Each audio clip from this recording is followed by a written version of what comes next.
കാർഷിക വാർത്തകൾ. താപനില കടുത്തു. സംസ്ഥാനത്ത് റബ്ബർ ടാപ്പിംഗ് നിശ്ചലമായി. ഹോളി ഡിമാൻഡിൽ ഏലക്ക വിപണി സജീവം. നാളികേരോൽപ്പന്നങ്ങൾക്ക് വില ഉയർന്നു. സംസ്ഥാനത്ത് പകൽ താപനില അടുത്ത ഏതാനും ദിവസങ്ങളിൽ ഉയരുമെന്ന വിലയിരുത്തലുകൾ റബ്ബർ ടാപ്പിംഗിൽ നിന്നും കർഷകർ പൂർണ്ണമായും പിന്തിരിയാൻ ഇടയാക്കും. വൻകിട തോട്ടങ്ങൾ പ്രതികൂല കാലാവസ്ഥ കണക്കിലെടുത്ത് റബ്ബർ ടാപ്പിംഗ് നേരത്തെ തന്നെ നിർത്തിയതിനാൽ കൊച്ചി, കോട്ടയം, മലബാർ വിപണികളിൽ ഷീറ്റ് വരവ് നാമമാത്രം. ഇതിനിടയിൽ അടുത്ത വാരം തെക്കൻ കേരളത്തിൽ മഴയ്ക്കുള്ള സാധ്യതകൾ ഏറെ പ്രതീക്ഷകളോടെയാണ് കാർഷിക കേരളം ഉറ്റുനോക്കുന്നത്. 4ാം ഗ്രേഡ് റബ്ബർ വില 19,200 നിന്നും 19,300 രൂപ വരെയായി. ഏഷ്യൻ റബ്ബർ അവധി വ്യാപാര രംഗം വിൽപ്പനക്കാരുടെ നിയന്ത്രണത്തിൽ നീങ്ങിയെങ്കിലും മുഖ്യ കയറ്റുമതി വിപണിയായ ബാങ്കോക്കിൽ റബ്ബർ വില കിലോ 205 രൂപയിൽ നിന്നും 207 ഉയർന്നു. വിനിമയ വിപണിയിൽ യെൻ കരുത്ത് കാണിച്ചെങ്കിലും ജാപ്പനീസ് മാർക്കറ്റിൽ റബ്ബറിന് മുന്നേറാനായില്ല. ലേലത്തിൽ ഏലക്ക വരവ് ഉയർന്നത് ഉത്തരേന്ത്യൻ വാങ്ങലുകാർക്ക് ആശ്വാസം പകർന്നു.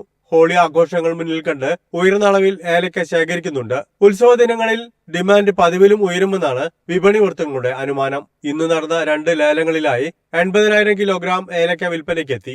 ഹൈറേഞ്ചിലെ ഏലത്തോട്ടങ്ങളിൽ കനത്ത പകൽ ചൂട് തുടരുന്നതിനാൽ വൈകാതെ നിശ്ചലമാകുന്നതിന് മുന്നേ പരമാവധി ചരക്ക് ശേഖരിക്കാൻ ആഭ്യന്തര വിദേശ ഇടപാടുകാർ ഉത്സാഹിക്കുന്നുണ്ട്. തമിഴ്നാട് ആസ്ഥാനമാക്കിയ ഒരു വിഭാഗം ചരക്ക് സംഭരണത്തിന്റെ ചുക്കാൻ നിയന്ത്രിക്കുന്നതിനാൽ സംസ്ഥാനത്തെ ഉൽപാദകർക്ക് വിപണിയിൽ കാര്യമായ ചലനം ഉളവാക്കാൻ അവസരം ലഭിക്കുന്നില്ല. ശരാശരി ഇനങ്ങൾ കിലോ 2,900 രൂപയ്ക്ക് മുകളിൽ ഇടം പിടിക്കാൻ ക്ലേശിക്കുകയാണ്. നോയമ്പ് കാലമായതിനാൽ അറബ് രാജ്യങ്ങളിൽ നിന്നും നേരത്തെ ലഭിച്ച ഓർഡറുകൾ മുൻനിർത്തിയുള്ള ചരക്ക് സംഭരണവും നടക്കുന്നുണ്ട്. നാളികേരോൽപ്പന്നങ്ങൾ ഒരു ചൂടുകൂടി മുന്നേറി. മാസാരംഭ ഡിമാൻഡിൽ വെളിച്ചെണ്ണ വിൽപ്പന ഉയർന്നത് മില്ലുകാരെ ആവേശം കൊള്ളിച്ചു.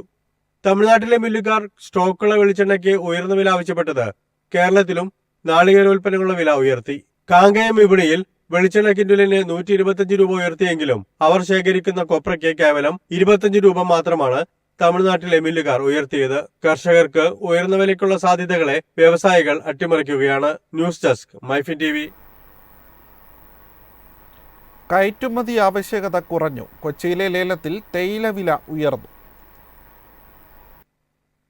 കൊച്ചി തേയില ലേലത്തിൽ ഓർത്തഡോക്സ് ഇല വിപണി മികച്ച പ്രകടനം കാഴ്ചവെച്ചു. കുറഞ്ഞ വിൽപ്പനയും വ്യാപകമായ കയറ്റുമതി ആവശ്യകതയുമാണ് വില വർധനയ്ക്ക് കാരണം. വേനൽ മഴയുടെ അഭാവത്തിൽ ഉൽപാദന കേന്ദ്രങ്ങളിലെ വിളനാശം കാരണം ലേല കേന്ദ്രങ്ങളിൽ തേയില വരവിൽ കുറവുണ്ടായി. കഴിഞ്ഞ ആഴ്ചയിൽ ഏകദേശം 25,000 കിലോഗ്രാം കുറവുണ്ടായതായാണ് വ്യാപാരികൾ വ്യക്തമാക്കിയിരിക്കുന്നത്.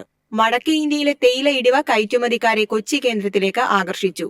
കഴിഞ്ഞ ആഴ്ചയിലെ ശരാശരി വില 11 രൂപ വർദ്ധിച്ച് 208.87 രൂപയായി. മിഡിൽ ഈസ്റ്റ്, CIS രാജ്യങ്ങളിലേക്കുള്ള കയറ്റുമതിക്കാരുടെ സജീവ പങ്കാളിത്തം ഉണ്ടായിരുന്നു. News desk MyFin TV.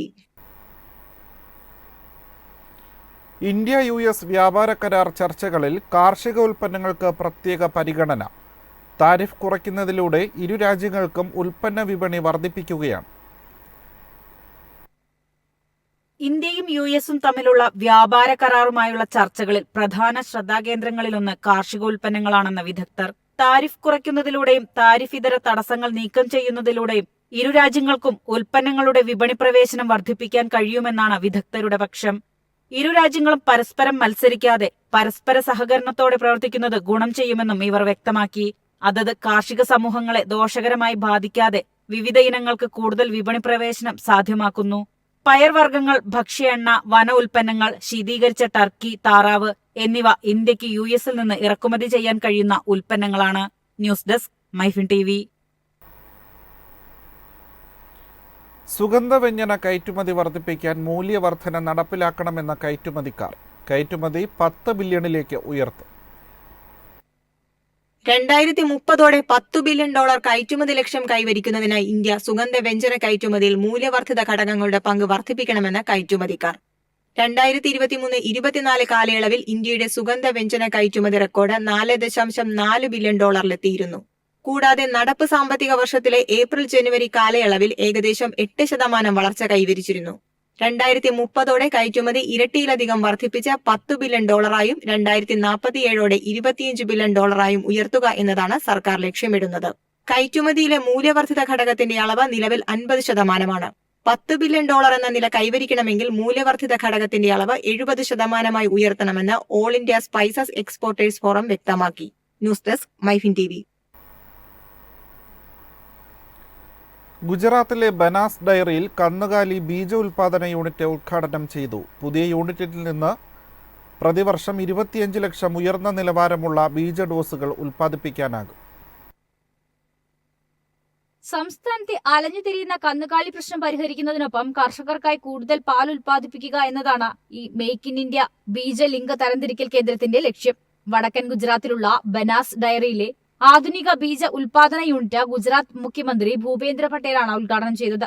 നൂതന ശാസ്ത്രീയ രീതികൾ ഉപയോഗിച്ച ഈ യൂണിറ്റ് പ്രതിവർഷം 25 ലക്ഷം ഉയർന്ന നിലവാരമുള്ള ബീജ ഡോസുകൾ ഉൽപ്പാദിപ്പിക്കുന്നു. അതുവഴി ഡോസുകളുടെ വില 100-ൽ നിന്ന് 50 കുറയ്ക്കാൻ സാധിക്കും. ഭ്രൂണ മാറ്റിവെക്കൽ സാങ്കേതിക വിദ്യയിലും ബനാസ് ഡയറി ഗണ്യമായ പുരോഗതി കൈവരിച്ചിട്ടുണ്ട്. മികച്ച രോഗരഹിതമായ കാളകളെയും കന്നുകുട്ടികളെയും തിരിച്ചറിയുന്നതിനും പ്രജനനം ചെയ്യുന്നതിനും ജീനോമിക്സ് ബ്രീഡിംഗ് വാല്യൂ, ഓരോ മൃഗത്തിനും പാൽ ഉൽപാദനം, സന്തതി പരിശോധന, പെഡിഗ്രി സെലക്ഷൻ തുടങ്ങിയ നൂതന ശാസ്ത്രീയ രീതികൾ ഇവിടെ ഉപയോഗിക്കുന്നു. News desk MyFin TV.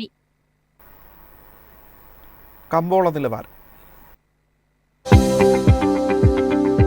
ഇന്നത്തെ കമ്പോള നിലവാരം RSS 4 193, RSS 5 190, ലാറ്റക്സ് 135, ജാതിക്ക 370, ജാതിപത്രി 1800 മുതൽ 2100 വരെ, ഗ്രാമ്പു 920, അടയ്ക്ക 260, കാപ്പിക്കുരു 275, കൊക്കോ പരിപ്പ് 650, കുരുമുളക് ഗാർബിൾ 68,100, കുരുമുളക് അൺഗാർബിൾ 66,100, ഏലക്ക 2,700 മുതൽ 2,800 വരെ, വെളിച്ചെണ്ണ 22,700, കൊപ്ര 17,300, ചുക്ക് 22,500.